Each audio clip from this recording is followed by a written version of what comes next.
Loud, sudden sounds have been echoing through the Isthmus, followed by the ground shaking. Thanks for joining us at 10. I'm Mark McPherson. And I'm Cameron Kelly. Many residents are wondering what is to blame. The answer? Icequakes. Icequakes. WMTV's Tabitha Bland talked geoscience with a professor from UW-Madison to find out exactly what is causing this.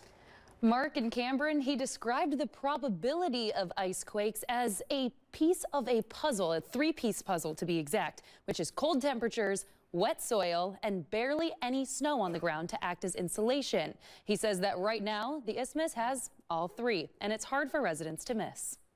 All of a sudden, boom, and everything shook.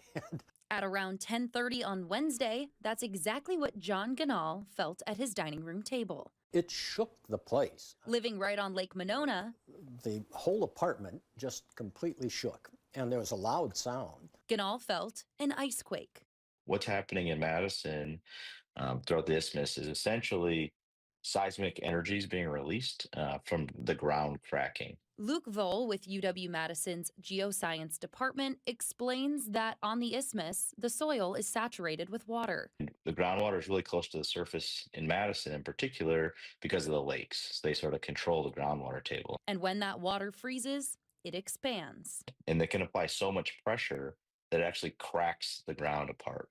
In some of these online forums that people were saying, well, maybe these are coming from the ice. Local seismologist Justin Sweet says people were posting about Wednesday's quake on social media, so he had to check it out. I took a look at the data from some of the stations that were surrounding Lake Monona, and sure enough, it turned out that right around the time that somebody had posted about there being an icequake, that there was a signal. And while Sweet took to his research, Ganal says he just enjoys it. I call it singing.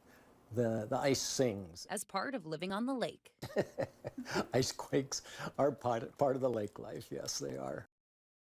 Voll says that people can expect a few more icequakes this year as the winter conditions continue. Live in the studio, Tabitha Bland, WMTV 15 News.